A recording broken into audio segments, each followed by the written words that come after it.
Live from the Motor City, all the way to the Volunteer State. It's time for the Reckless Speculation Podcast, where we recklessly speculate the latest news in the world of sports. From college football to NASCAR, we've got you covered. And don't forget to stick around for the world-famous Bet Your Nuts, where we will give you your best bets to make the most money. Now sit back, grab your favorite drink of choice, and join Robbie Davis, Raj Mehta, Brandon Chain, and Tom Sloan. It's showtime.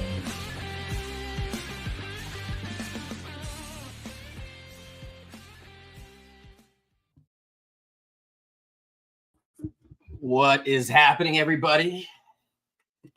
This is Raj, Los Angeles Raider fan, and hence I'll never be a part of this particular show, at least living and breathing it. This is our home stadium, and two of our nemesis are playing there for the Super Bowl championship. So if that doesn't talk about or what it's like to be a Raider fan, if that doesn't show, then I don't know what does. Also, a special day today for everyone in basketball and in the world.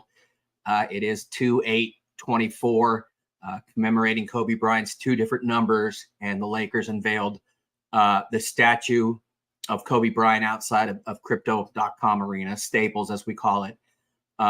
It's beautiful. It's him pointing a finger in the air in a very prominent, poised, powerful position and graceful, and that's exactly what he always has represented. And rest in peace to himself and poor Gigi, who was 12 years old at the time, I believe, and the other 7 or souls, I believe, that were on that fateful flight. But moving on to other things at topic at hand, I guess there's a fucking game Sunday from what I hear. And we didn't want to just go straight up like this is offense versus defense, like every bro show and ESPN show. So we're going to go straight up prop bets all the way through. We do a segment called Bet Your Nuts. If we're doing the overall standings for the year, I think all of us have been castrated, which sucks, but just straight up and down. We're going player props, as you can see, some team props, some what the fuck props, or why the fuck is actually we're saying why not props, and anything involving, of course, the Swizzle, and even going down to Usher and some of the lineups, maybe special guests. I think we're gonna basically go. We're gonna try to get everyone retirement money. Anyways, let's introduce our two other co-hosts / panelists.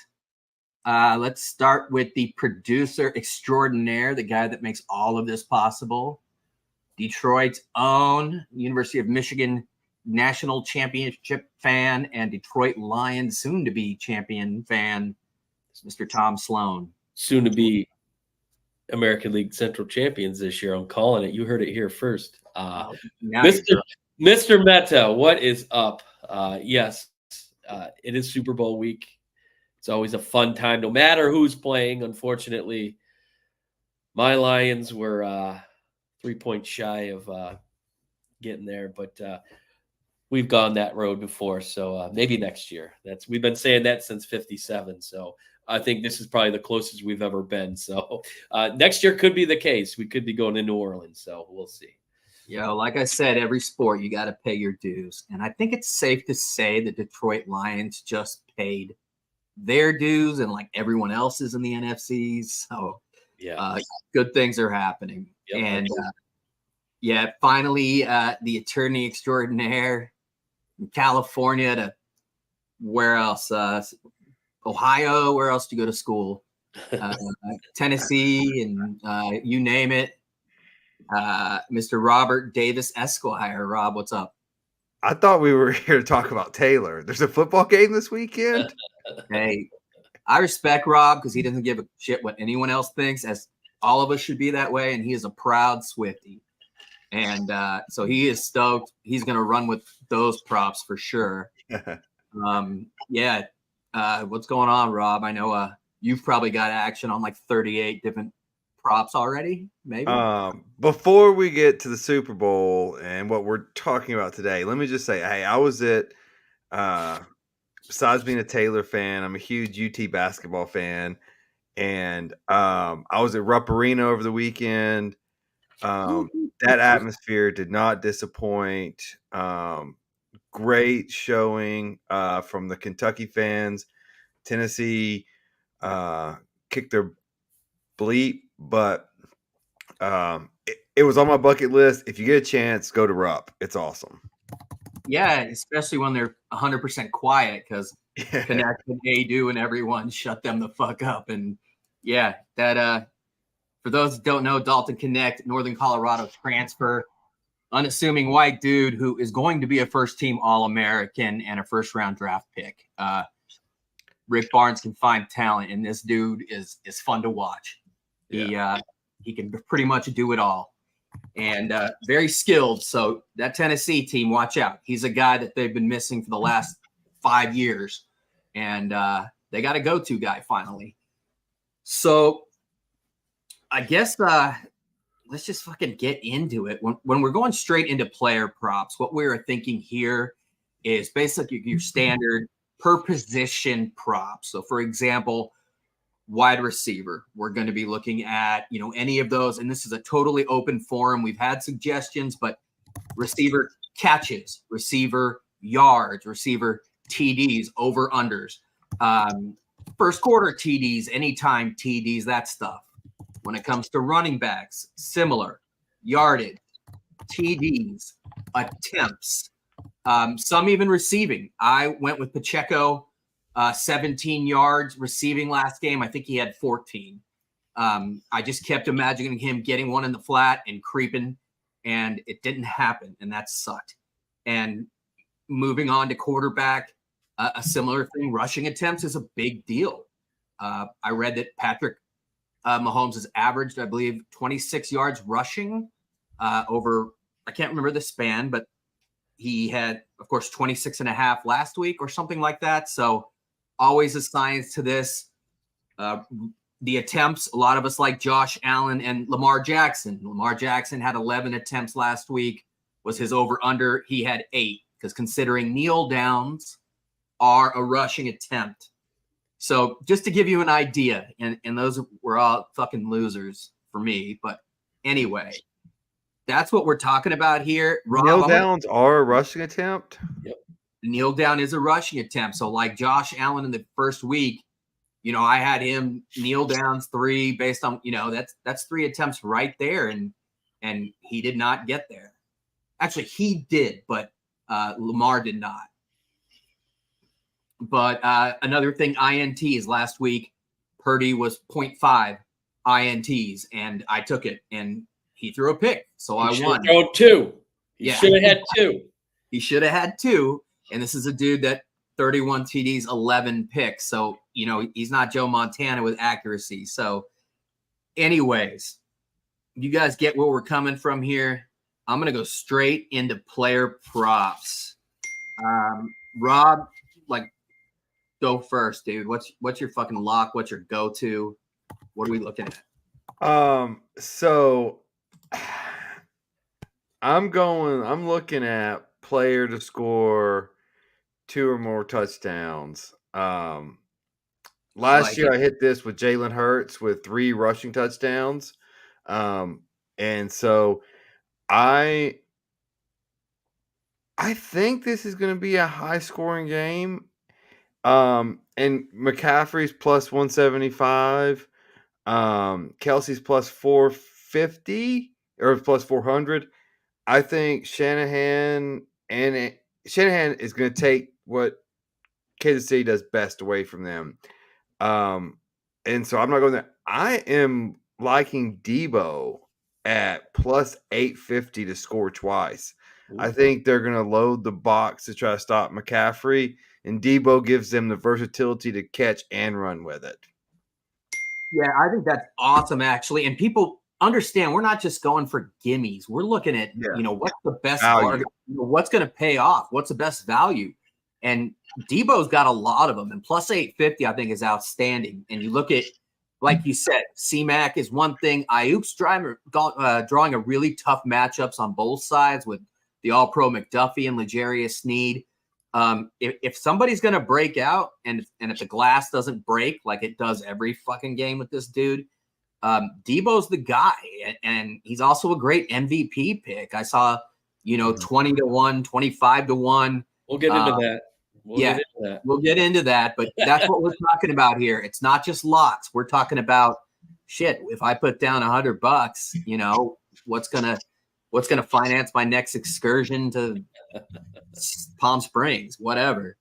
So I love it, dude. I think Debo is somebody that people should be looking at, provided he stays alive. Tom, what about you? So I'm looking at what's the one problem that Kansas City has defensively. They're the 28th ranked defense against the run. Yeah. Who's on the other side for San Francisco? Shea White, Christian McCaffrey, CMC. Over under 89.5 yards. I think that's a gimme. You've got a hell of an offensive line, specifically off the left side. Trent Williams, number 71. I think he's like 875 years old. But he's kind of the catalyst to that offensive line.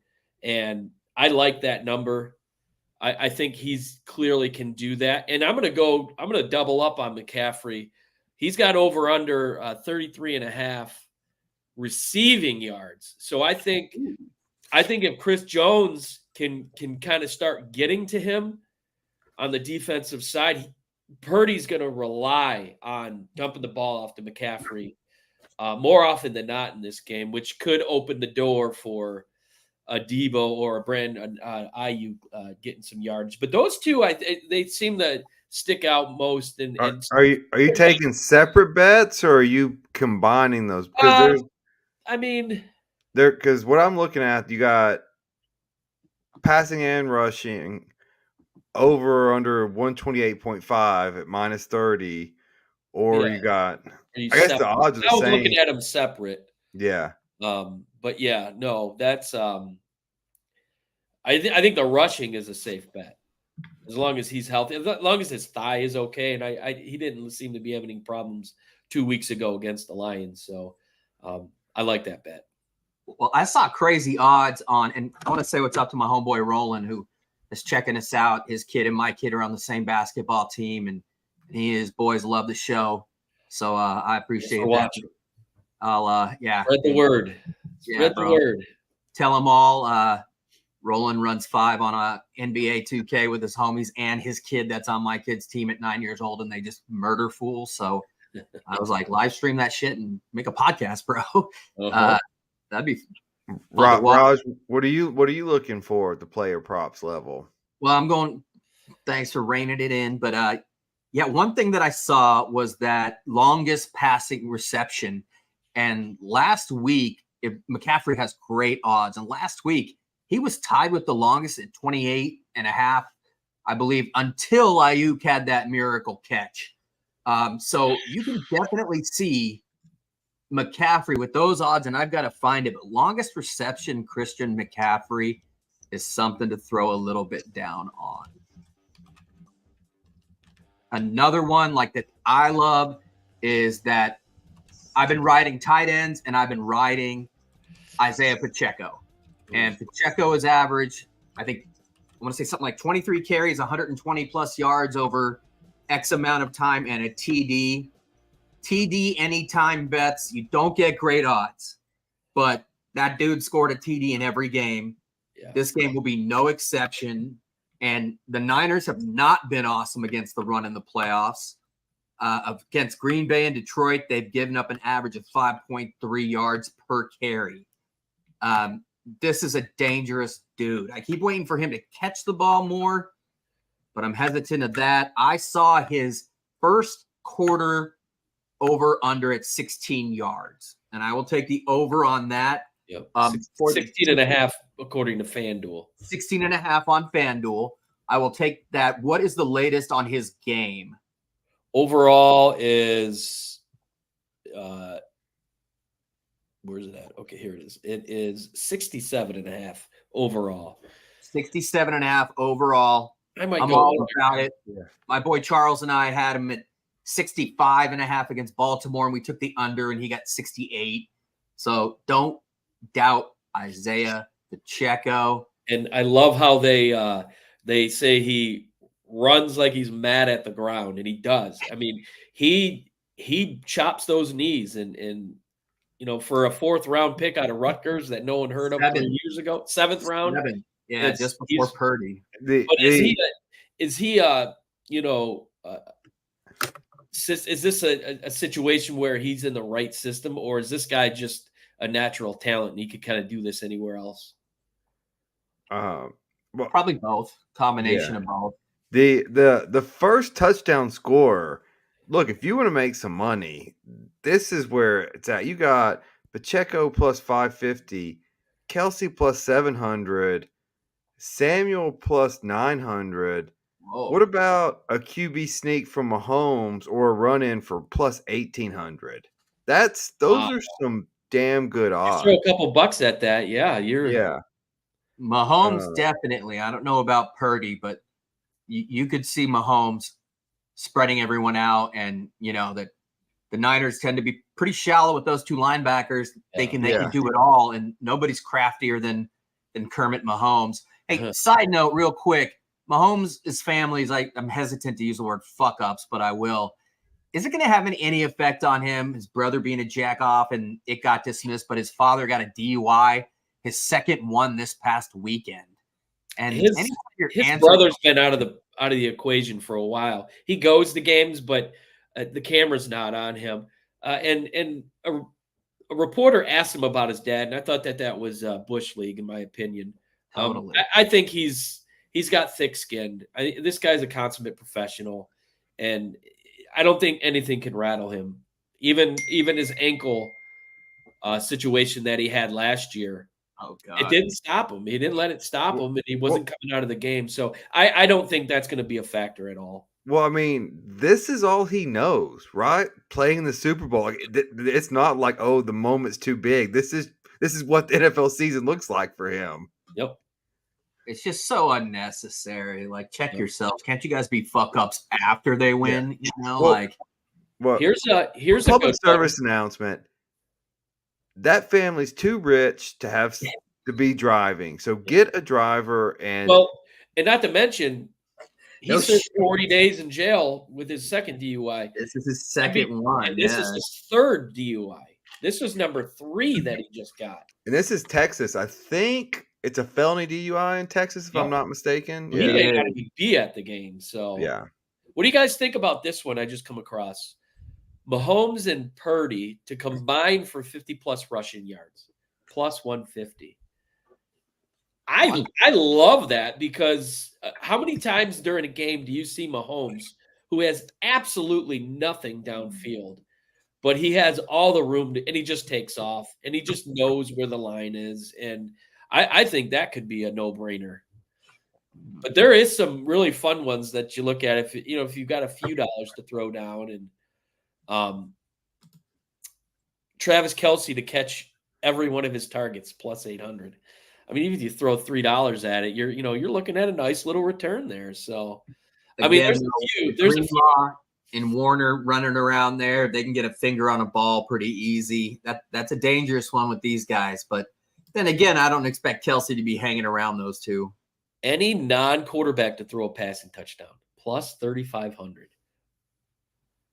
Antoine Randall L. Plus 3,500. Plus 3,500. That's not bad either. How about this one? Super Bowl MVP repeat. Patrick Mahomes to rush for the opening touchdown. Plus 50,000. Wait, what was that again? Why does it matter that he's the MVP? Oh, that's just like the cheesy name they give it. Just repeat. He's going to repeat as MVP, and he's going to rush for the opening. Oh, the two things. Plus 50,000. Plus 50,000. So if he scores the first TD on a rush, and he wins the MVP. Yep. It's plus 50,000. Yep. Yeah, that's insane. All right. So while we're at MVP, can we get to MVP? You want to get to MVPs? I have a graph. Wait, I want to do a. Okay. All right. Well, real quick. I saw offensive linemen scoring a touchdown at plus 4,000. I guess that's something Detroit would do, like a tackle eligible or something. And then shit, what was the other one? It'll come to me. But yeah, if you guys want to go. By the way, what's that? I'm putting that to bed. Skipper did report. I know. Oh, he did. So did Decker, I'm putting that one to bed. There is no doubt about that. Are there anything else before we get into MVP? Do you want to do MVP right before we do prediction? Yeah, I thought we'd go do that at the end, dude. Yeah, let's push that back. Yeah. So we don't want to give away. See, here's the thing. We can do the MVP with the prediction. We don't want to give away our predictions yet because that's the final. So, we want to keep people waiting around. Hey, is there a prop for the losing team to win MVP? I'm sure there is. I mean, Jaguar got the Conn Smythe back when the Dallas Stars. No, who was it? When it's never happened in football. The Stanley Cup. I thought it happened once in football. Didn't Fran Tarkin didn't win it or something? Well, I mean, obviously you have the props, you have the odds for MVP. So, right, but I'm just saying, there's no blanket. Would a player from the losing team win the MVP? Here we go. Here it is, right here. Plus 3,900 for a yes. That's less than I thought it would be. Yeah. I was thinking it was going to be plus 50,000 or something. Nope. I would see Chuck Howley of the Cowboys is the only Super Bowl MVP from a losing team. Now he is a Hall of Famer. This was Super Bowl 5. That was one player to do so. Huh.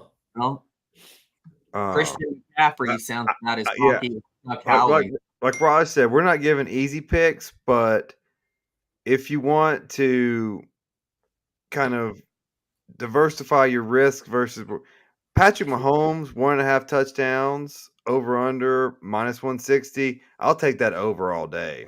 Yeah. What was it at? How many TDs at minus 160? 1.5.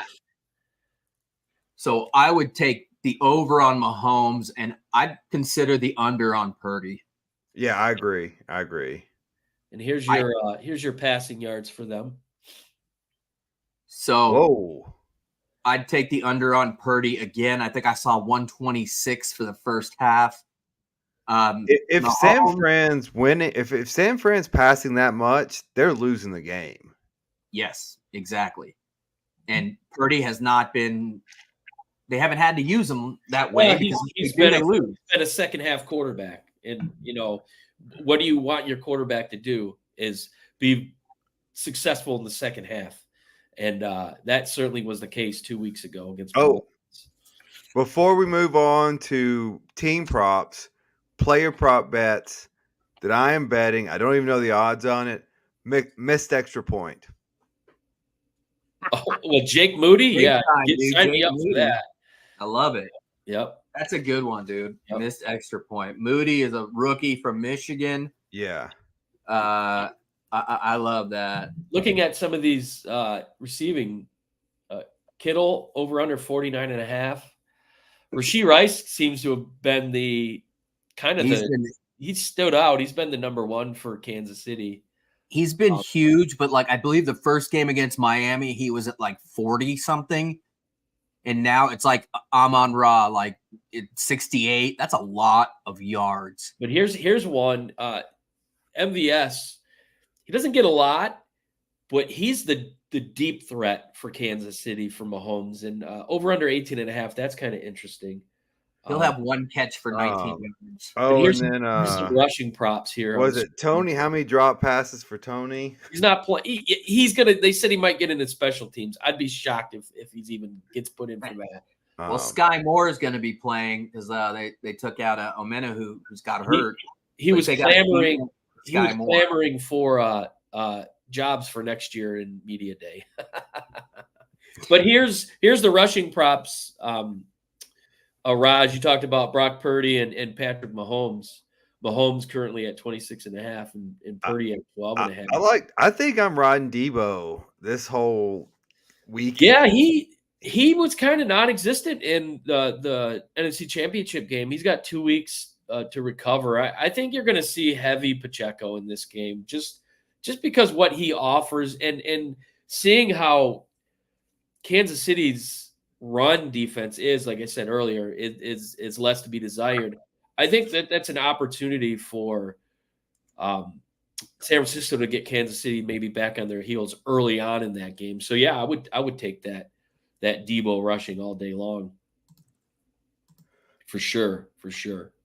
Another interesting one I saw was 4.5 number of different players to have a rushing attempt for the 49ers. Now, if you think about the guaranteed 3, who would be Mitchell? You've got Mitchell. It would basically be check the tight end. Samuel, Purdy, McCaffrey, Mitchell, and then does the fullback use check or one reverse or one sweep? Yeah. But you got to be careful because if you throw it, even if you're behind the line of scrimmage, you just flop it up. That's considered a reception. That's a pass. Well, Mitchell, I like the over on that. I like the 5. Well, Mitchell came in last game and had 3 carries after McCaffrey fell on his head at the end of the game. Just something to keep in mind. And, the question basically comes down to the fullback. Do they give him, a carrot, for lack of a better expression? He got lots of carrots 2 weeks ago. He made 2 huge first downs for San Francisco when Purdy, Melifonwu missed the sack, had him wrapped up. Purdy ducked down and he hit Juszczyk on that sideline. Beautiful throw. But Juszczyk just has the knack to get open. And that's what scares me with this offense. They seem to know where everybody's at all times. And the same can be said with Kansas City, I think. But this offense is a little bit, I don't know, it's a little bit more high-powered, but we'll see. I mean, we'll get into that later.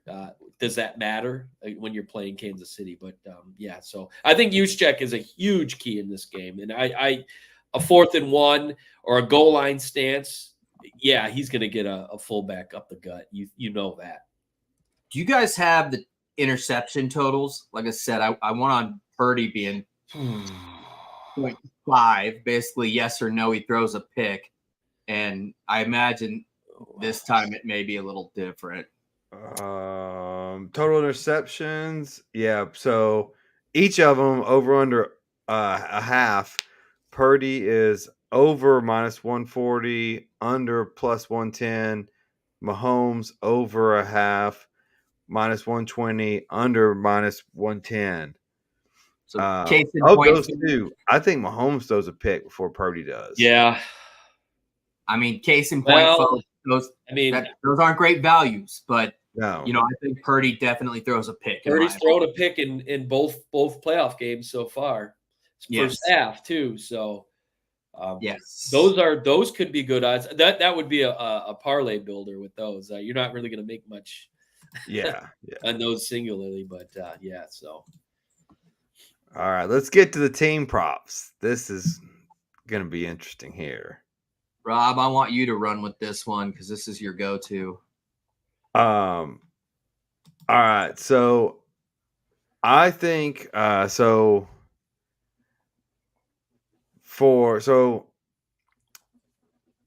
toss, going to depend on the coin toss, right? How it dictates. But I like for some good value, San Francisco's first outcome of the first drive plus 350, a field goal attempt.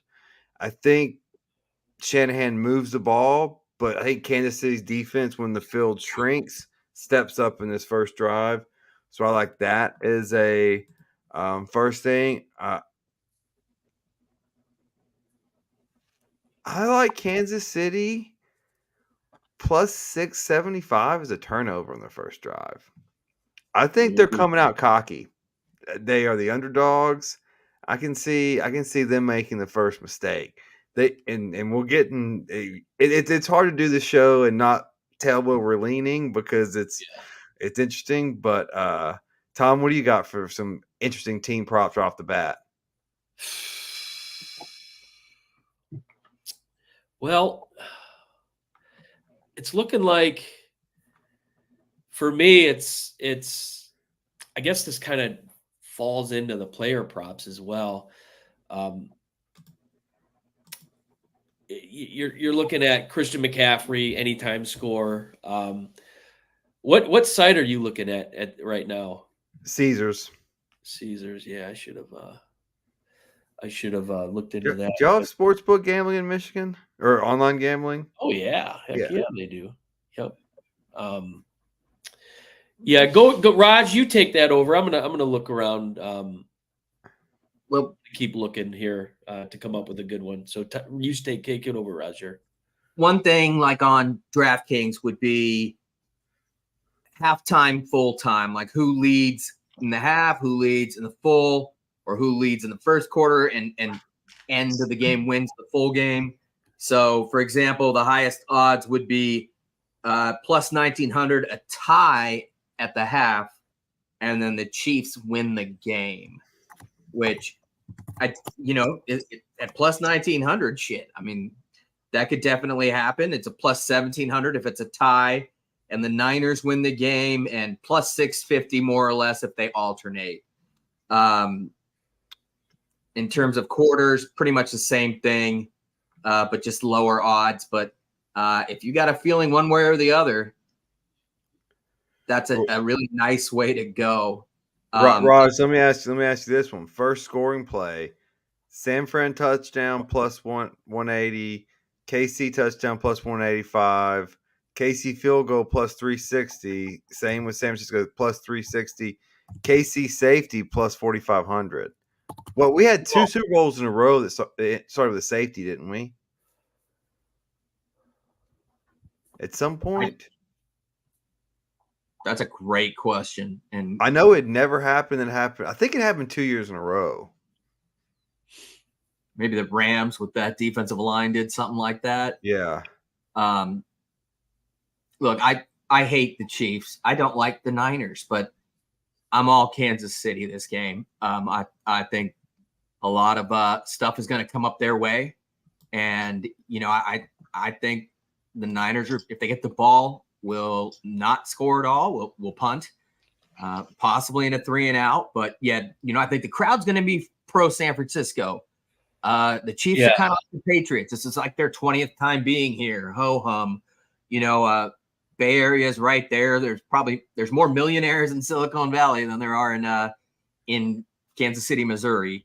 And so, of course, it's corporate bullshit as well. But again, Silicon Valley. So I'm wondering what effect that will have. But it's not to steal Detroit's thing, but it's the Chiefs against the world, against everybody. And I just think they have this Niner team right where they want.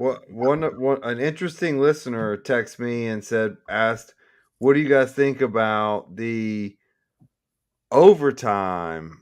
Will there be overtime? Plus 900 for yes, negative 1,600 for no. Are you taking the easy money with no, or are you putting some money on plus 900 for yes? And that's the thing. Perfect. Did you see Schefter's little teaser that he tweeted out? He making probably a jab at people that think that there's the script, like got the rundown of the game. It's going to go into 2 overtimes. Be the first Super Bowl to go into 2 overtimes. Damn well Roger Goodell would be loving that, to extend it as long as he can to keep this thing going. I wonder how that works. Like, do people pay like, hey, this is my overtime commercial slot if it gets there, or do they rerun some? I just wonder what. No, I'm sure they already have it prepared, and then if they're ready there is an overtime, that they'll do that in between, like awards presentations and stuff like that. I'm sure they hit every scenario. The NFL is king, so they've got all their avenues covered. No, and cool point right there, by the way, is that's a two-way. Not every site will have a yes and then a no at a minus 1,600. It may just be a yes. So that's interesting. I'm not sure where or what site that was on. That's kind of on Caesars. That's kind of cool. I would definitely at plus 900 throw down on the overtime. I mean, these teams seem evenly matched. Schematically, they're different. You got one team that's going to drop back a little bit more and not blitz as much because they don't think they have to. And another team that, just case in point against Lamar Jackson, they only rushed 16 for 81 yards. It's still 5 per carry, but that's what Kansas City does. They made them 3 for 11 on third downs. They had 4 sacks. This Kansas City defense is playing the best under Steve Spagnuolo. They averaged 17.3 points per game during the year. All year in 20 games. Yeah. 13.7. They're also the youngest team in the NFL. And Raj, this is what you talked about. Like San Fran's -2 right now. Coming to Sunday, it could be a pick'em game. I mean, like the money's going to start flowing in. Well, you look People at are going to come into Vegas this weekend. You look at Kansas City's defense. They're coaching. It's like an infant versus like a walrus. Well, like I said, Kansas City's defense 28th in rushing, but they're like 5th or 6th against the pass. So they're contrastingly they're pretty solid, and this has definitely been the best defense that Kansas City's had in any of their Super Bowl or AFC run. Excuse me for a second, fellas. All this football Super Bowl talk has got me excited. I need to make a new drink. Don't get to the Taylor props until I get back. One thing I'll say is let's consider the quarterbacks Kansas City faced: Tua, Josh Allen, and Lamar Jackson. Combined 57% completion rating or percentage and a 5.3 yards per catch. Now, rushing wise, but things get skewed when this is the case. Kansas City had leads, but they've been very different in the playoffs. 30 below 0 when they played the Dolphins. That takes a lot. I mean, that changes a lot when you're looking at that. That does help. Yeah. So I found some that I kind of like here team wise. So here's an interesting one before the team. The opening touchdown or the opening kickoff. Touchback, yes. FanDuel is -330. Touchback, no, is +235. Return for a touchdown, +10,000. Interesting stat there to look at. I guess, when you look at, if you got a few extra bucks, you want to toss down on that. But looking at San Francisco as a team, the opening or their first score method. And I mentioned earlier that I can see Debo getting to Kansas City early. So I like their method of scoring first of a touchdown. FanDuel's got them at +200. DraftKings at +190. And then on the flip side, Kansas City, I like them to go down and Harrison Butker kick field goal for their first score, +340 and +370. So I like that. I can see that happening, getting settled in. I think the crowd, like you said, Raj, is going to be heavy San Francisco. So I think that's going to, motivate the 49ers, the faithful. Oh, I wanted them 2 weeks ago. Faithful, give me a break. What's one pride or nothing? But I can see that really firing up San Francisco, getting a touchdown in their first one. So those are my team props. I like the return thing, but this is indoors with 2 kickers with boots on them, so I'm pretty sure there'll be a touchback. But it'd be interesting if there's a kickoff that goes to the uprights. I wonder if there's a prop bet for that one. Yeah. I see a lot of dads getting permission to take their daughters to the Super Bowl for the first time. Oh man, yeah. And Rob, you want to discuss quickly what we've read about what she's done for her brand, but more specifically the two of them together for the NFL? fractions of a percentage of exposure. Yeah. So the game she attends, it's what, like 0.04%, something like that. And then, but that percentage of exposure has increased the Chiefs brand by $331 million, something like that. That's insanity numbers. We joke, like there's gonna be a whole generation of people that are random Chiefs fans, and you're gonna be like, wait, do you even know what state Kansas City plays in? Because Donald Trump did not. I told you, one of my boys from college was like, yeah, so Tyler told me there's about 100 new 14-year-old Chiefs fans in his school, which is awesome. And he was like rolling his eyes. I was like, that's all with Kelsey jerseys. Oh yeah.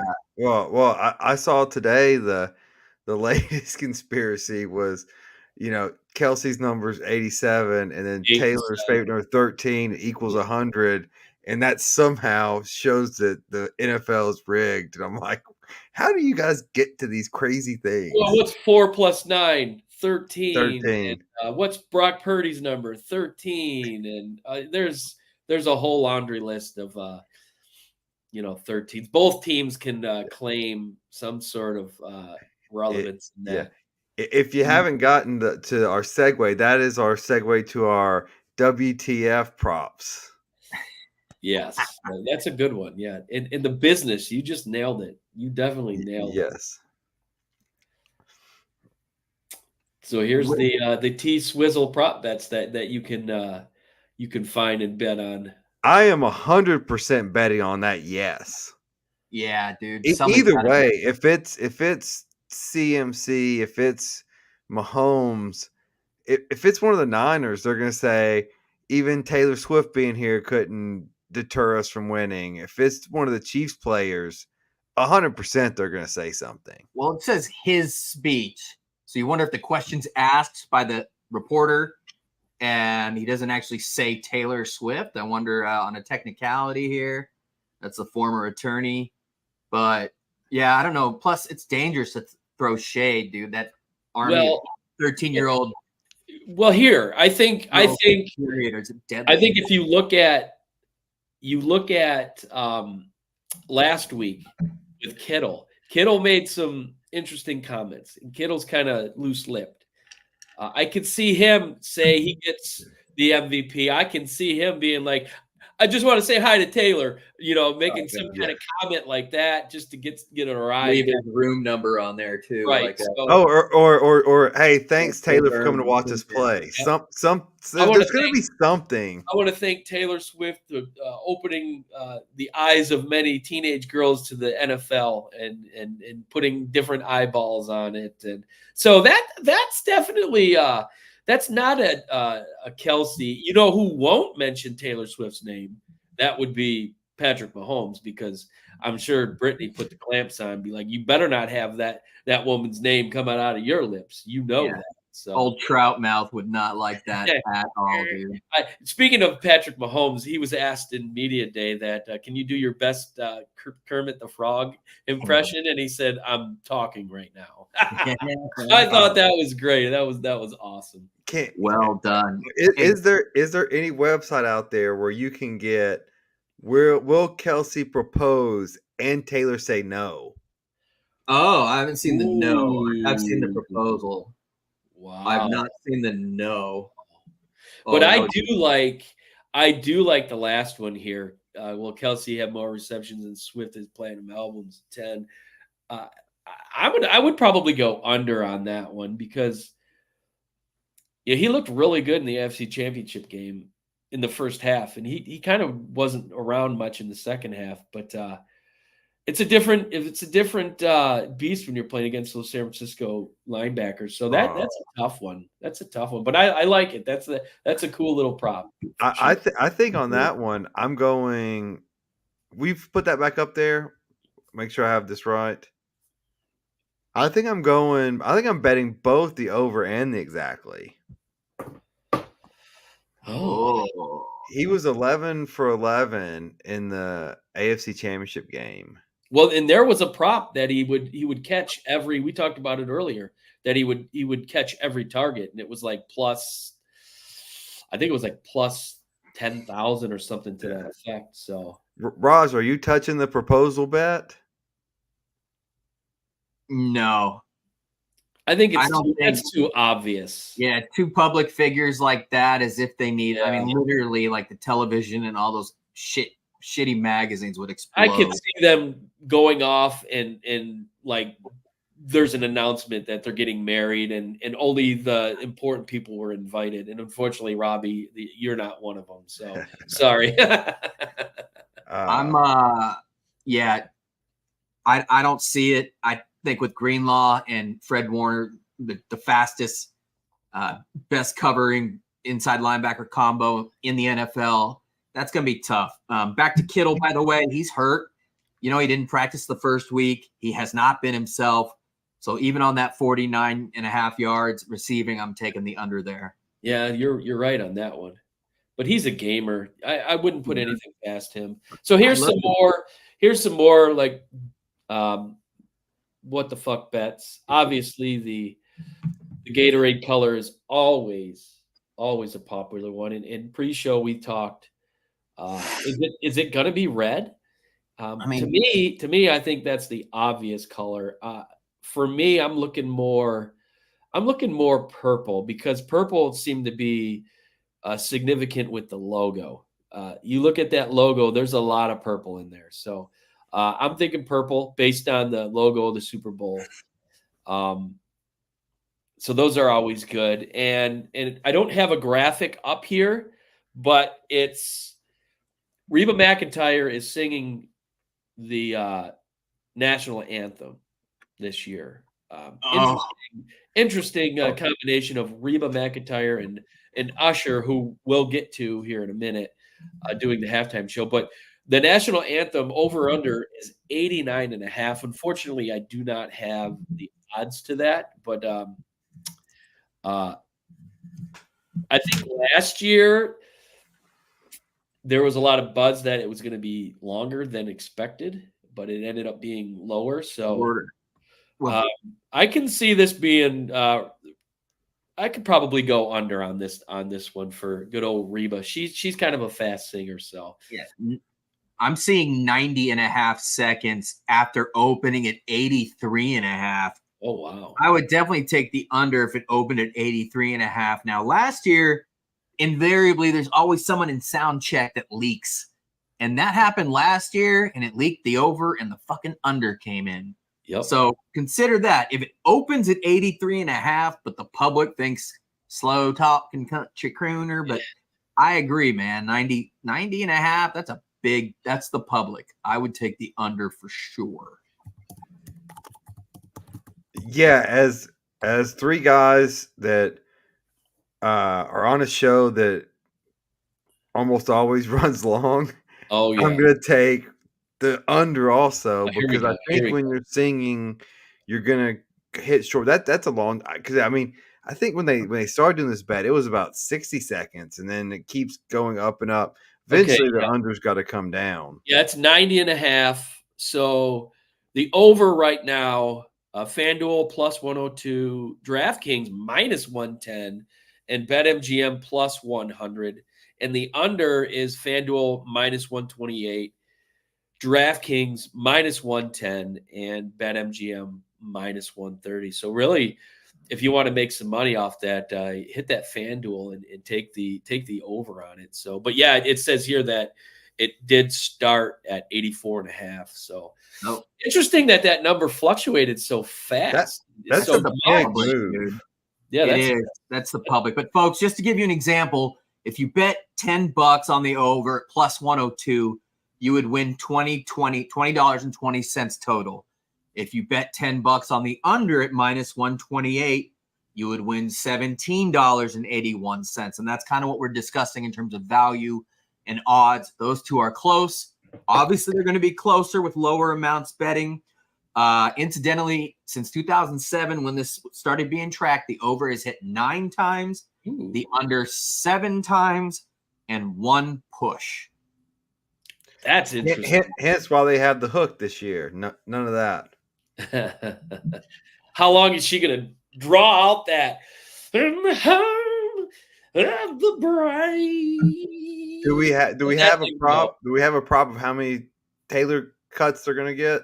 Oh, I'm sure it's there. I don't have it, but I'm sure there's an over under how many times she's shown, and I think it's probably during the game. I would probably say she's going to be shown 8 or 9 times. I was trying to find that, and I would say more. I mean, Kansas, how many possessions do they get? You know, Kelsey on a third. If Kelsey has 10 receptions, she's getting shown 10 times. Yeah. Or more than that, 12, 13. Or anytime there's like a moment, like they're showing those two. And to Swift's credit, man, she's not being obnoxious or ostentatious. No. She's not the one wanting the screen. People get pissed at, why is she on all the time? Well, did you see her reaction when you guys, man? Like, shut up. It's good CBS. This is 100% the networks and NFL being like, this is a cash cow. Yeah. And dads with daughters. CBS kept putting her on the screen. And she's looking up at the screen, seeing herself, and you could see her getting visibly upset, like, stop showing me. And she doesn't want to be the focus, so don't get mad at her. To me, I don't have a problem with it. I think it's awesome to see the biggest superstar, the most popular person in the world, okay, who nobody knows, nobody this side of the entertainment scope and the sports world knows too much about unless you're named Robbie Davis. But you're seeing her sports and Taylor Swift did not interject, and you're seeing her absolutely enjoying the hell out of what's going on. You see her swearing, "Let's fucking go!" And even at the Grammys when she won it, she's like, "Let's fucking go!" Like she won. You can see like that mentality is now carrying over to how she presents herself, in her world. So I think it's really cool, and any way to get more eyeballs on the sport, just like we would love any way to get more eyeballs. The thing was like Eminem being a Detroit game, like, that's cool, or like I mean, what did we talk about? Jack Nicholson being at Laker games, Spike Lee being at Knicks games. Like, it's cool when entertainment and sports collide, and she just happens to be the most famous person in the world at the moment. So our Talladega partner here, Barry, says first off, he says Reba's old. I agree with that, and then he thinks that people are going to crowd me when we show up on the infield. So, and I wouldn't doubt it, because your boy is going to be decked out in natty gear, Michigan natty gear, for the weekend. So Roll Tide ain't going to go blue. So it's going to be a fun time. But I'll have a number 45 hat on as well. But anyway, thanks for watching, Barry. But I mean, I just think it's awesome. I have no problems with it, and I love to see a certain sect of people just absolutely. Well, Randall, who's probably Randall, one of our partners, is talking about his daughter, who's I think 13 or so, maybe a little older. She's pumped about the Super Bowl. She's been pumped this whole playoffs because of Taylor, and it's like, it's bringing, like, how is expanding the sport a bad thing? And it's like, and then the fact they want to watch the other games. Oh, who's it's funny, who's Taylor's team going to play next? But it is it's funny. I mean, yes, I'm a Taylor fan, but it's also just exciting to watch this whole culture phenomenon. It's like, I mean, we talked about it in the championship Sunday. Like, what did we want? Eminem versus it was Eminem versus Taylor Swift. I mean, that would have been an iconic Super Bowl. Yeah. But, I mean, half of it happened, but I mean, in Detroit's case, Eminem was kind of the cheerleader, so to speak, for that team. So, I mean, it was awesome. And when you can kind of put a face to a celebrity and to a team, in this case, Eminem, from Detroit, but Taylor Swift, not from Kansas City, but dating Travis Kelce. So I think that gives you a different layer that it's more than just a game. And for the Super Bowl, you absolutely want that. No question about it. Yeah. So we didn't really hit on other the coin toss winner, and so there's a couple there. Tails never fails. Yeah, I kind of like that. I think there's been a lot of and there should be. I love red Gatorade. Yeah, I mean, both teams wear red. I'm surprised the odds are that good. Yeah, I don't think it's going to be red because I think it's too obvious. I really What just side note, what is y'all's favorite color of Gatorade? The original lemon lime. Okay, you're a serial killer. No one calls them by their flavors. It's the colors. I like the zeros. So lemon lime. I like the blue or the pink. No, it's the yellow. It's not yellow. It is not. That's lemon lime. Oh, I know what the flavor is. Nobody green. calls them by the flavor. You call them by the color. It looks like Mountain Dew, like nuclear piss. But nuclear piss. It's I don't like glacier ice, like bullshit made up marketing terms that don't have an actual flavor. That's like the kids these days that use the 96 box crayons. No, there's 8 colors, and you just color them different pressures to make different colors. Different pressures. Oh, I love it. I'm a yellow or an orange guy. Orange. How cliche, the Tennessee guy. Hey, by the way, the longest national anthem ever was in 1991. Whitney Houston went for 1 minute and 56 seconds. And side note, that became a gold record, I think. It hit number 6 on the Hot 100, the Billboard back in the day, and it was certified platinum. So there you go. Interesting. Yeah, so going longer could pay off if you don't suck. But before we go on, let's get to some Usher stuff, right? We had talked about Usher props, Tom. Yeah, we talked about number one. Number one, what's his first song going to be if we were going to bet on it? We're looking for places to bet. Number 2, what's his closing song? Like, how many are going to be in that medley? And number 3, super secret guest. What are we looking at? And I'm pulling it up right now. As I'm trying to do something for you as well. Let's see here. Where's it at? Okay, I'm getting it up. For those who are watching and who are, if you're tuning in for your first time, just know Raj and I can't make a GD PowerPoint. And so all of this is Tom's doing. And so we're just like, hey, Tom, can you do this? Can you do that? And so here's the props for first song. The best odds, or I should say the minus 120 is My Way. And the long shot is plus 4,000 Boyfriend. Then you OMG plus 1,100. DJ Got You Falling in Love Again. That's coming in at plus 700. I want to get some love in this club. And I apologize for the listeners out there that you just had to that was actually Christina, I think, liked that quite a bit. That was actually way better than I would have expected looking at you. She's sleeping, I'm sure. So then we have the last song coming in at plus 100. Yeah. And the long shot is good, which I have no idea. OMG plus 750. Confessions Part 2 plus 390. So it's definitely he's got some hits, and I don't think my favorite one, which is a little bit too slow, I don't think that's going to make the cut. So Nice and Slow. Yes. I want to put my hands in places I've never seen. I'm sure he's put those hands in many places.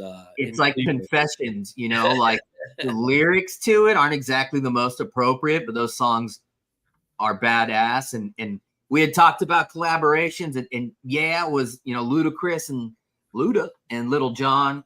We could definitely see them coming out.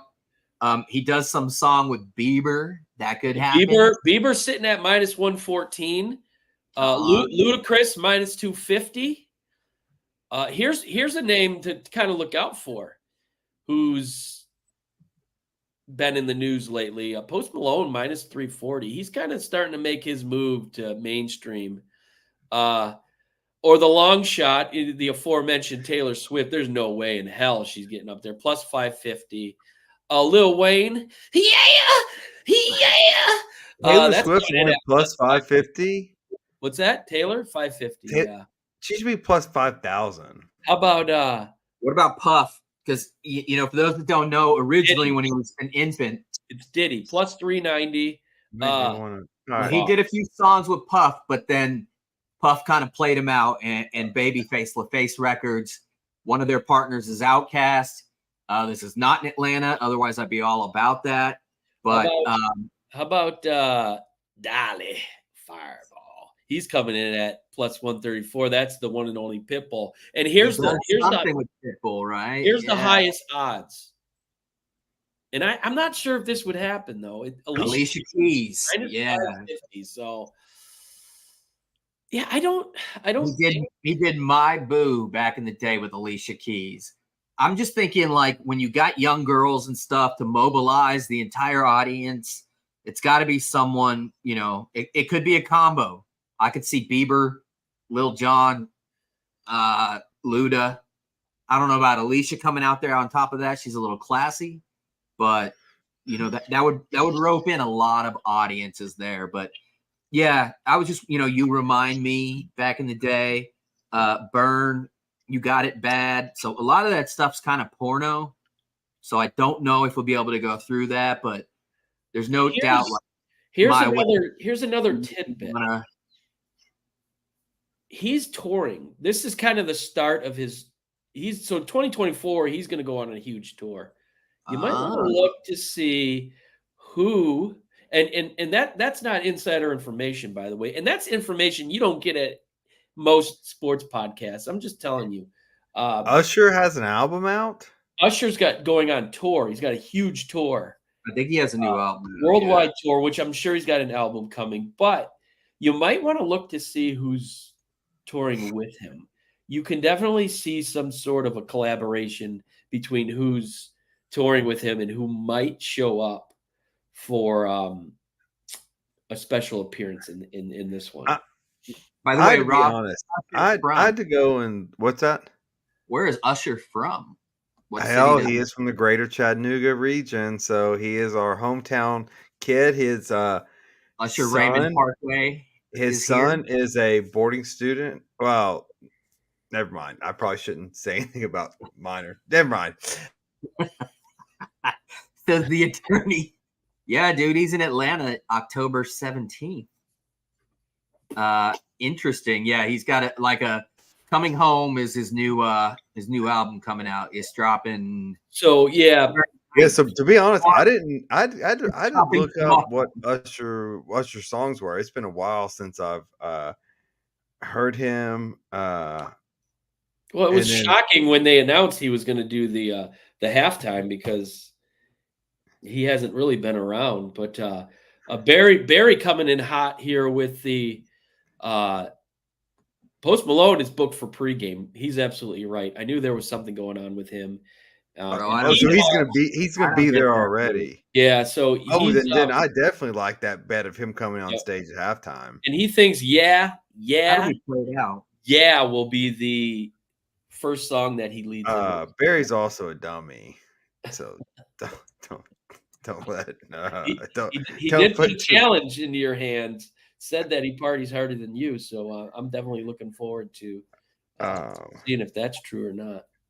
Bro, I don't get it with Post Malone. I'll flat out say it. I like that song with the Spider-Verse thing, but I don't fucking get it, dude. Well, he's going country. I saw him at Bonnaroo, and I thought he sucked. He's going country. He's doing a country album, so yeah. There you go, fucking case closed, bro. Yeah, but we are at the age of the Tupac, Dre, Biggie, Nas, Jay-Z, Eminem rap era, and so we don't get the or at least I don't get the younger generation rap. This new rap is you put a C in front of it as far as I'm concerned. That's not even rap, dude. The dude sings like ballads and it's like auto-tuned, but it's not like what? Yeah.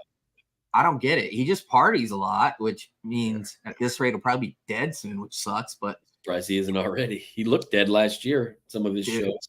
Yeah, man. Like I don't get that, dude. But whatever.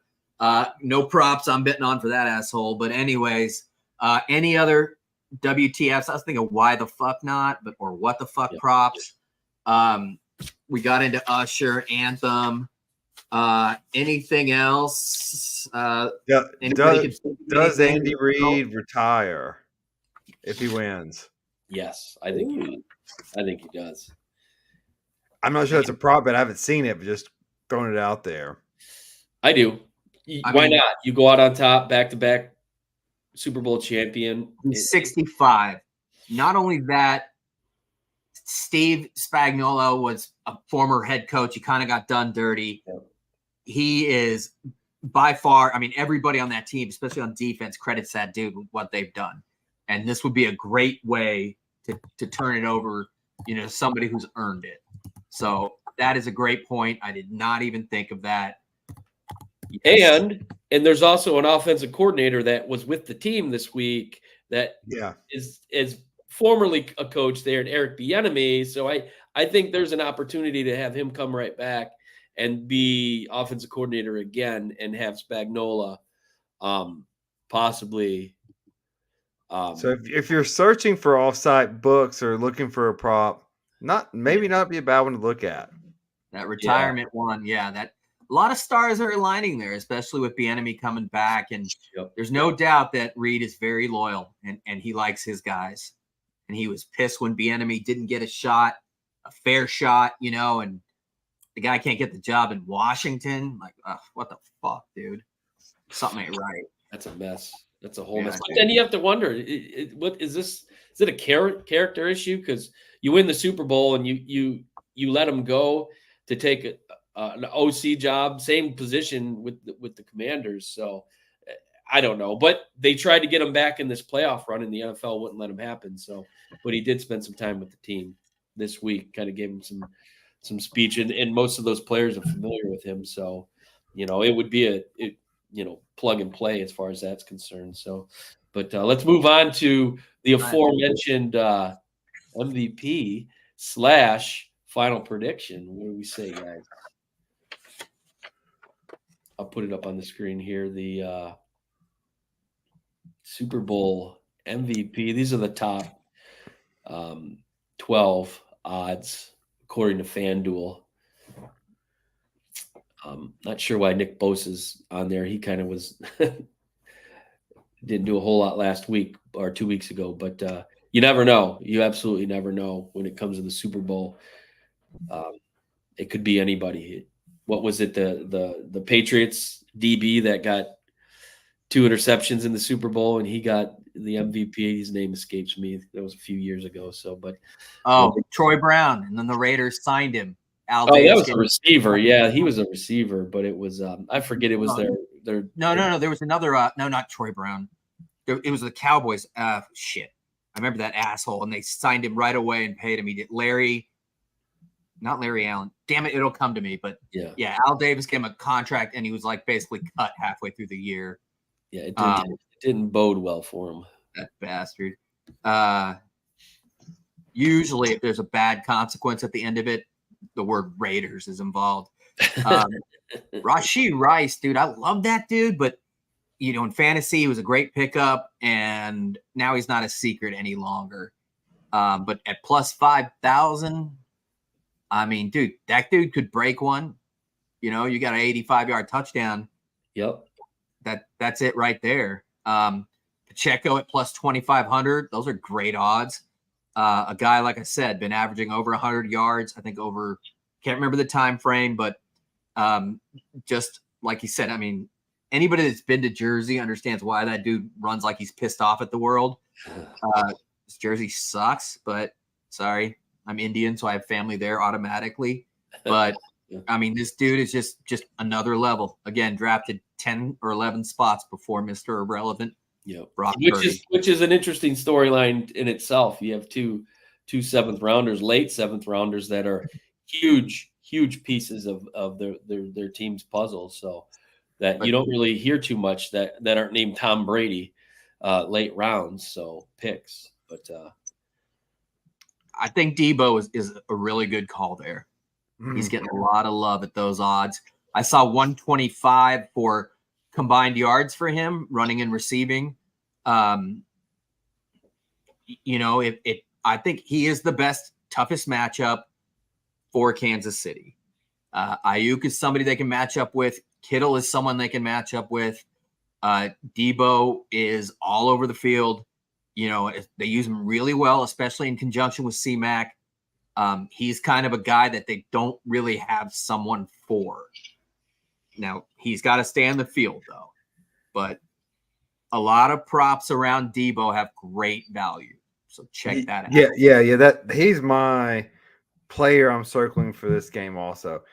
The interesting thing to me in these odds are, all right, so let's take the premise that Kansas City wins, and you have, say, Kelsey 2 touchdowns, but obviously Patrick threw Kelsey 2 touchdowns. Almost always this award goes to the quarterback.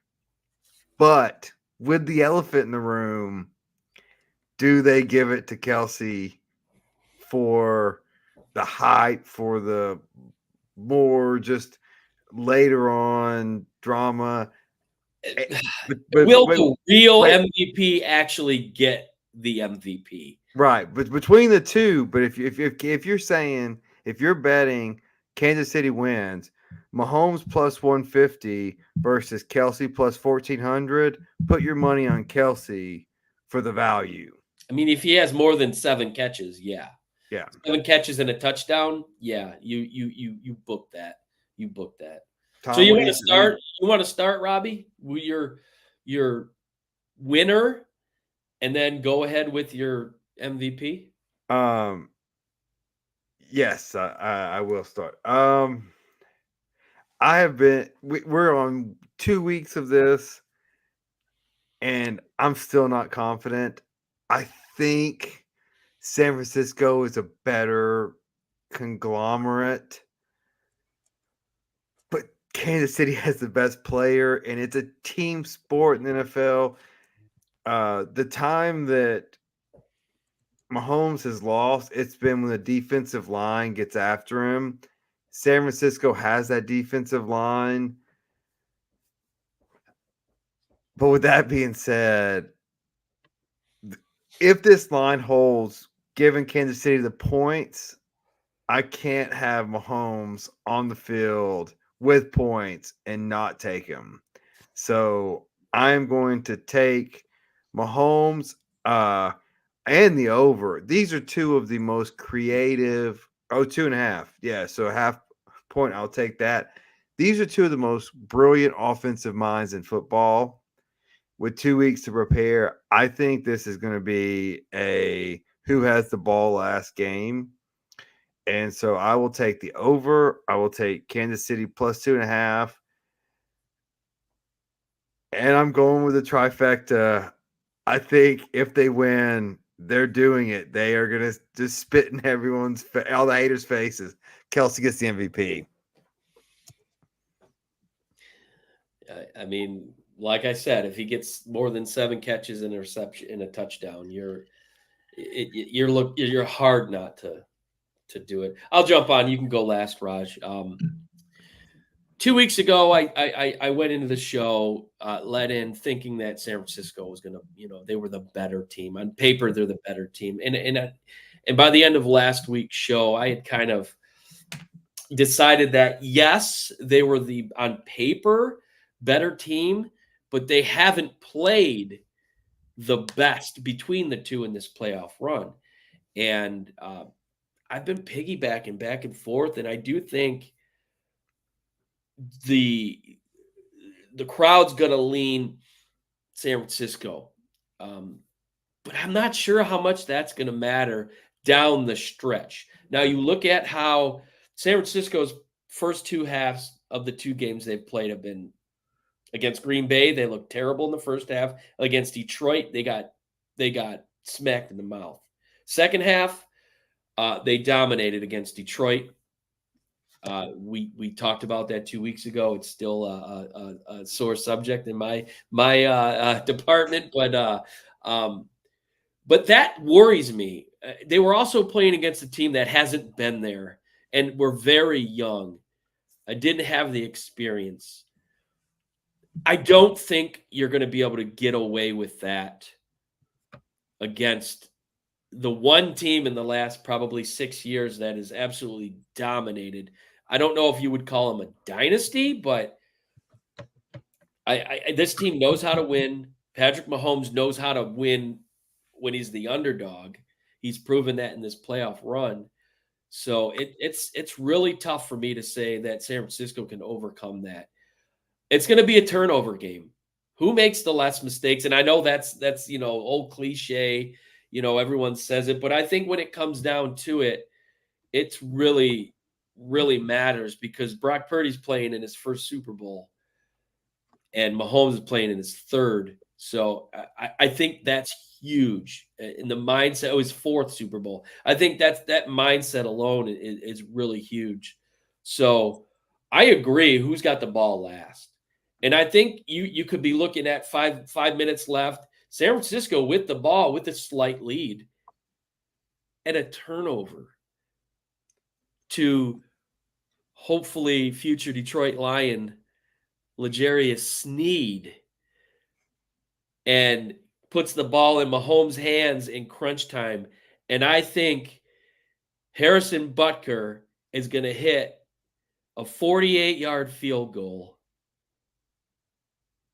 at the end of regulation to not only win the Super Bowl for the Kansas City Chiefs. I think it's going to cover the Super Bowl by a half point. So who should get the MVP? Future Detroit Lion L'Jarius Sneed, who is sitting at plus 18,000. I'm looking at money here. He's going to make the big play. But yes, I think it's going to come down to Kelsey plus 1,400. I think this is definitely his year. His girlfriend has put him back on the map, allegedly.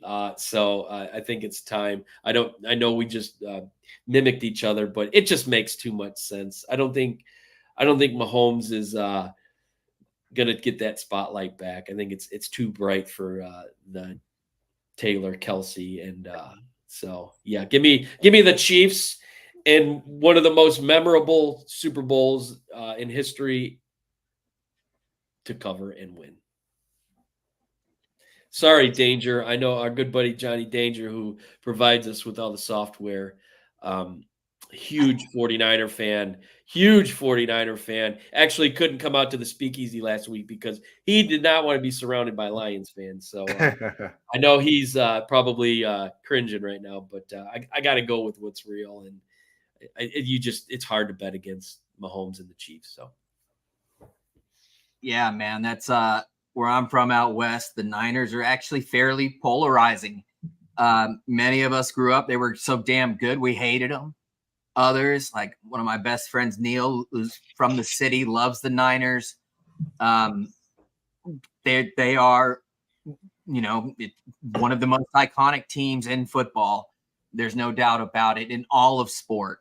And when I look at those teams in the past that not only knew how to win, but that were just built on balance and veteran leadership and again, balance in terms of offense and defense.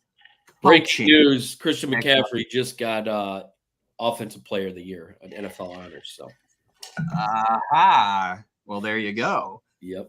Shocker. Well, one of the things though was the chip on the shoulder. People had talked about, McCaffrey didn't get this award or that award, so he really wants Super Bowl MVP. So maybe, yeah, that's my boy. Yeah, Jeremy, you're absolutely spot on. That's maybe the most memorable 2 yards away. That's not Pete Carroll's fault, but yeah, Danger Russ not giving the ball to Oakland, and was the And real quick, Randy, I have a yard short. Kevin Dyson, a yard short memory is my most Mike Jones, forgettable. Yeah, back in the day. Randy has Debo MVP, and he likes the Niners. So we got a 49 Randy. So okay, if that happens, it's gonna. Or I'm sorry, Barry. Barry likes. Barry. Shout out to Heather too for watching us. I'll get to the point. I'm going with the better coached, the better overall team with more experience, bigger stars that know how to play, that have been there, that can deal with the pregame, that can deal with 60 minutes of halftime. It's a total deviation from everything you know. And this is Purdy's second season, first full season. There's going to be a huge spotlight on him.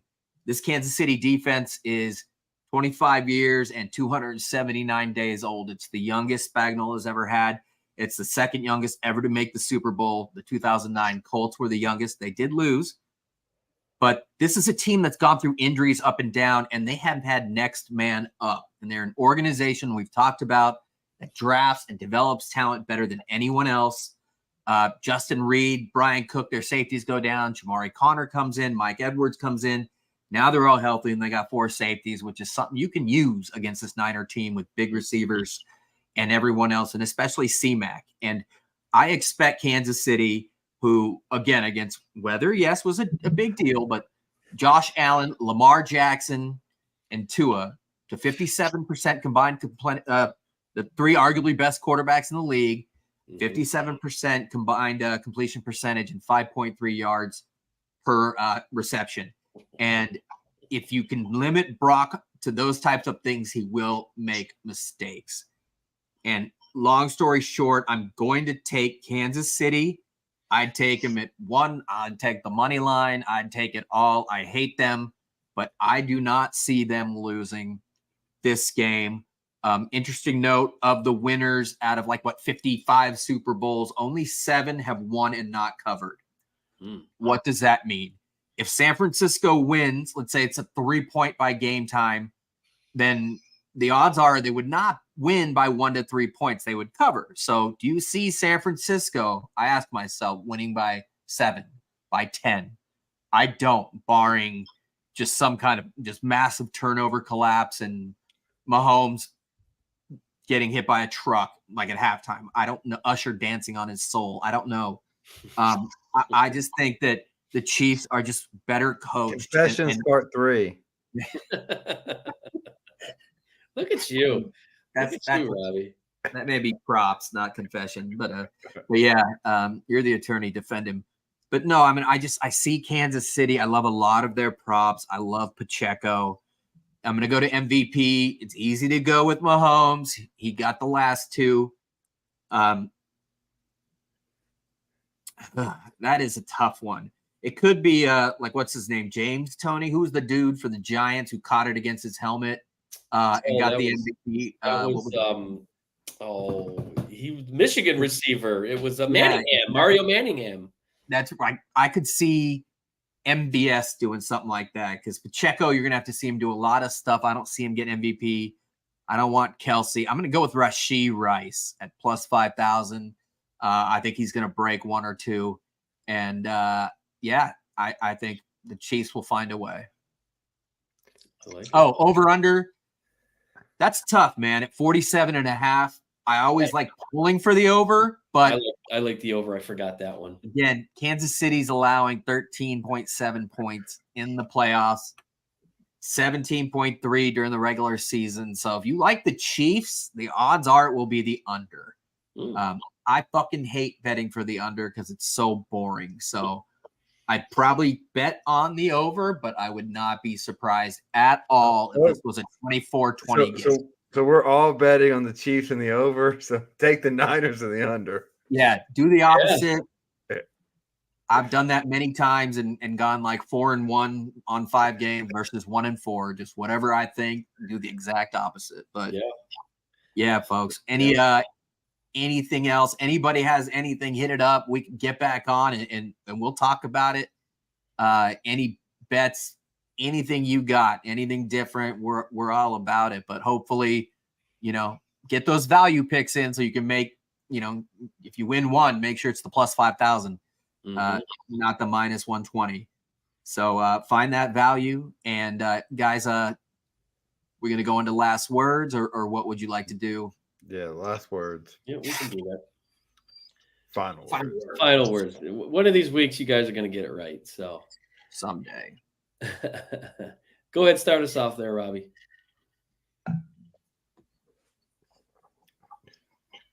Raj or Rob? Robbie. Oh, we're gonna finish with Raj. He's got a special thing. So yeah. Well, okay. Well, one, I'm gonna echo. I guess pre. I don't know what the adjective is for pre-echo, but I am going to stand behind what Raj is going to say. A beautiful night tonight and rain-soaked LA. But I'll let Raj touch on that more. What I want to talk about is just the hypocrisy and the just kind of behind the scenes stuff that goes on with the billionaires and these pro sports owners. There was a report out tonight that NFL owners are able to own up to 5% of these gambling companies. So whether it's DraftKings, FanDuel, Caesars, MGM. And the kicker is they don't have to disclose what they own, and the NFL doesn't require it. So it's just like these billionaires in there. Let's be honest. I mean, so Al Davis is one of the few where that's his worth. Most of these owners, though, these are toys for them, or just, just like they're big yachts. And they have made this $1 billion asset, and now you can own up to 5% into any one company or all of them, and that company, if the passion for that comes off of your toy, and it's just this circular generation of wealth, and it's just kind of sickening. Obviously, I'm envious. I'd like to be there. But it's just, it is just kind of, while we're talking about this whole show, and we could talk for hours on the bets. And this Super Bowl is undoubtedly going to come in with the most money ever wagered. And next year's going to come on. Yeah, and the next one's going to be the next. And this money printer keeps rolling on. And I guess just my words are like it's just all linked together, and they all planned it. Well, my final words for tonight, as a fan of a team that has never made the Super Bowl,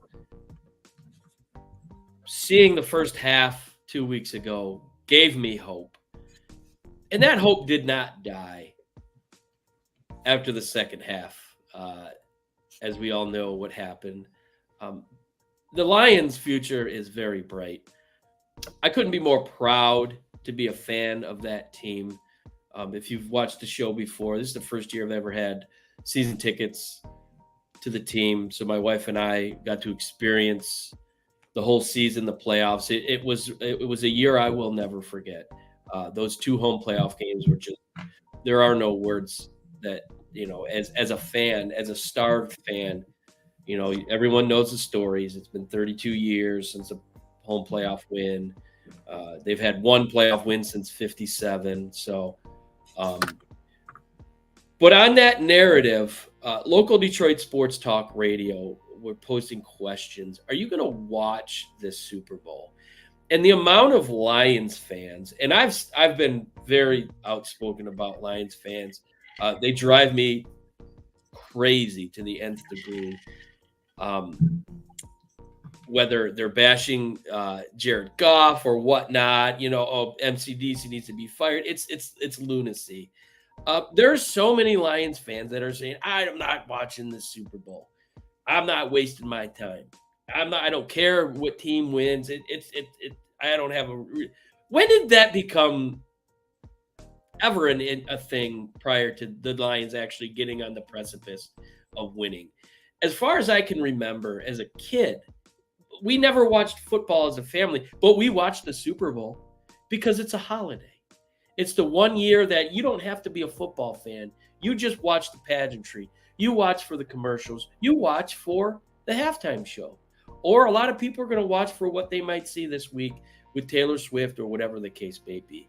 I just think it's ridiculous to think that because the Lions did not make it to this game that you're not going to watch it. It's shut up. And if I could reach through the radio and smack a lot of these people, I would. It's just stupid. The Lions will be back. I'm sure of it. This isn't a one-trick pony. It won't be 32 years, but you damn better believe I'm going to be watching this football game because all bets aside, it's going to be a damn good football game, and I'll just leave it at that.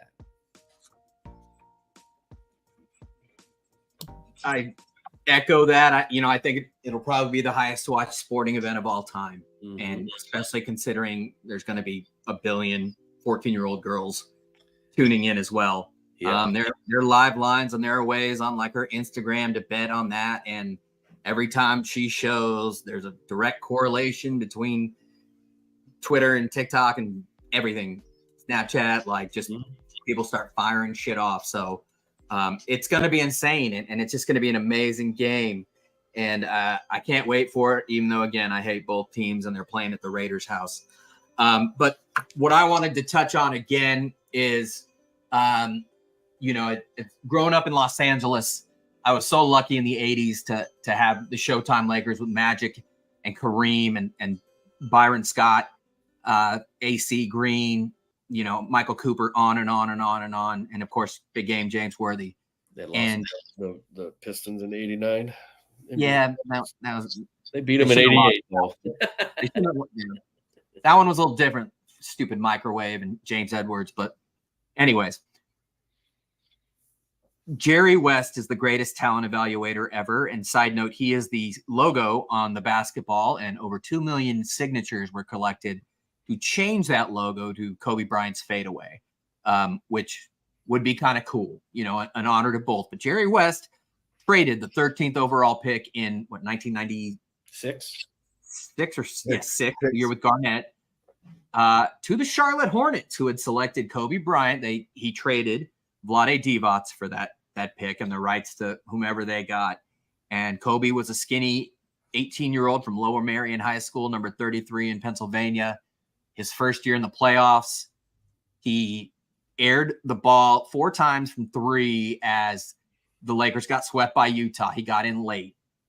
After that offseason, he became the Mamba.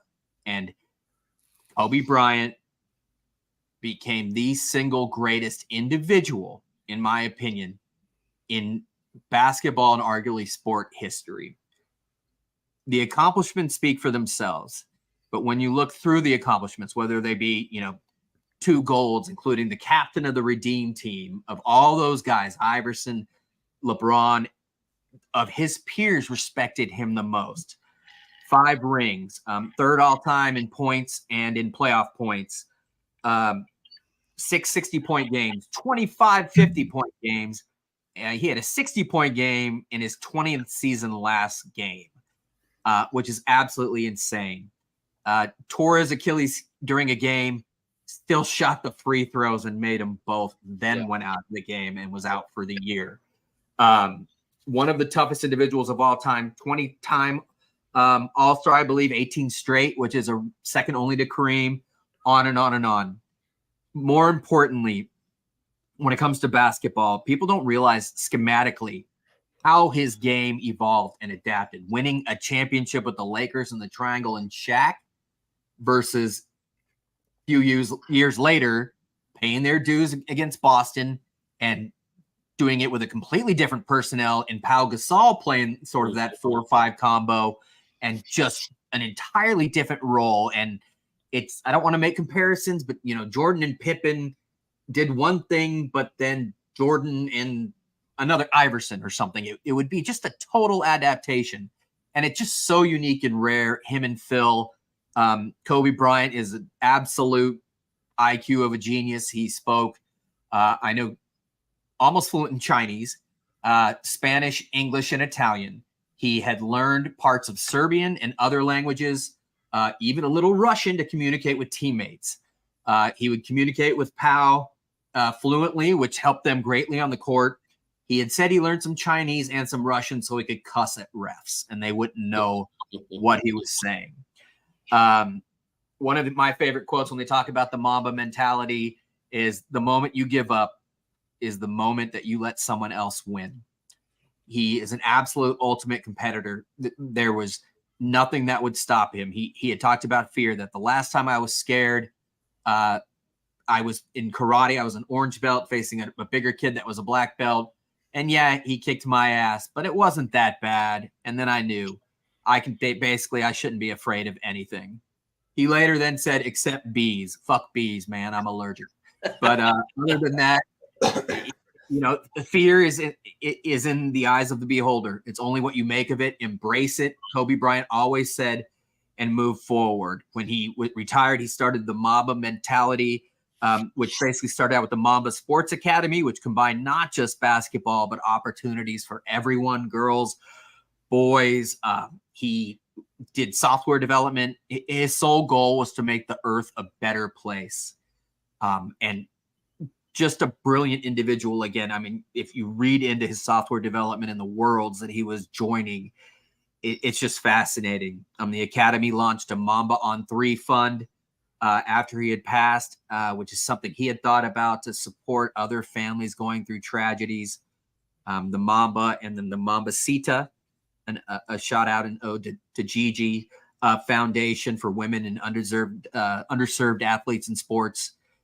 The accolades are just off the wall. And for me to be able to watch every game of his, from a young kid to the man he became and the way that he changed the world, I don't get emotional much, but Kobe Bryant is one of those individuals that transcends the game.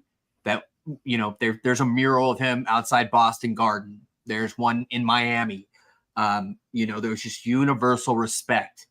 My kids today, like my son knows, but you hear him go Kobe, like shooting something at the trash can. And when they learn, I mean, that becomes basically a pillar in everyday life in language. And I can go on, but it's just, I miss the dude, but it's really amazing that we have so much that he represents to live by. And there's a reason why they call it the Mamba mentality.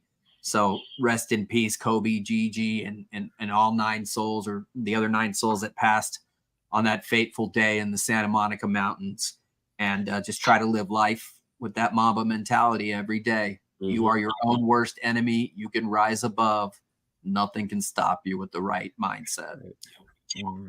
Very, very well said. And I just want to add one thing is I grew up also idolizing Kobe, and he, in a era of people that didn't want to be judged by who they were chasing, Kobe went right after Michael Jordan and said, I want to be better than him, and I'm going to be better than him. And he never backed down from that.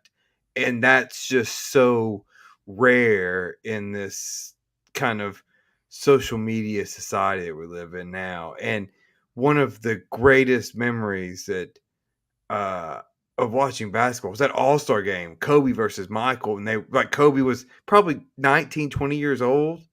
And he went right at, that was just awesome basketball. And 2 of the greatest to ever do it.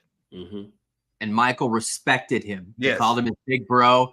Kobe would talk to him all the time. At the funeral, Michael broke down, just couldn't get through his speech. Yes. And that was the same mentality that he had, the ultimate competitor. And he calls out the greatest, and the greatest ends up respecting him even more. Yeah. Because it was true. He came at it 100% pure. He wasn't just popping off, man. He believed it in his heart. And it just shows you, with a genuine nature. And again, you are your own best friend and your own worst enemy. And it's always better to be friends. Yeah. But yeah, rest in peace, Kobe. If you haven't seen the statue, like I think Tom showed it, it's beautiful, and I can't wait to see it when I'm out in LA. And yeah, just 2/8/24. It's a day that leaves me speechless. But thank you all. You guys want to close it out? Go ahead, Rob. Yeah, please follow us and like us on Facebook, Instagram, TikTok, X, Twitter, YouTube. Also, programming note. I think there is a big NCAA versus UT hearing coming up on Tuesday. Yeah. So we're gonna try to do a what are we calling it, Tom? It is called Game Plan Eurus.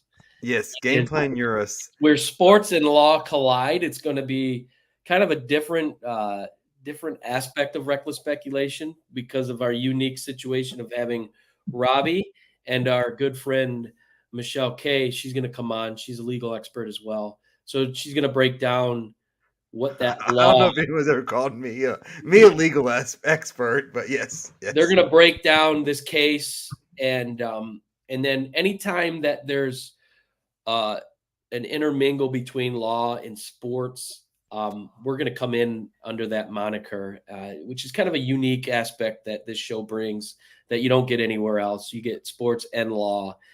So we're going to unite those two. And then we have Raj as the smart lawyer that doesn't practice, which is the brightest of all of lawyers. We try to translate how fucked up basically the action is that's going on, and basically what is the motive, because that's all the law is, right? The motive. Yeah. But yeah, so we'll try to do that Monday night, but we'll get it in before the hearing on Tuesday so we can kind of break down what's going on. So please follow us so you get the notification when we're on. And because, ladies and gentlemen, this, without giving up too much, this is the death knell of the NCAA, and it's coming. Yep, absolutely. So look for that on Monday night, 8:00 Eastern, most likely. But go follow the socials so you get all your notifications for that. So great show, fellas. As always, the knowledge. Go get your money, put some money down, get those bets out. Throw us some of your better bets on the socials, and so we can kind of see what you guys are doing. But for Raj Mehta, Robbie Davis, and we did not get to be joined by Brandon Chain, who is sick with COVID and the flu. He's kind of got a double barrel here, and we really thinking about you, buddy. We hope you're feeling better, and hopefully you can join us next week. But again, this is Reckless Speculation Podcast. I am Tom Sloan. Thank you for watching. Thanks for listening to another episode of Reckless Speculation. Don't forget to follow us on Facebook, Twitter, TikTok, and YouTube, searching Reckless Speculation. Catch us on Apple Podcasts, Spotify, or wherever you get your podcasts. We look forward to catching you right here next week with another exciting episode of Reckless Speculation.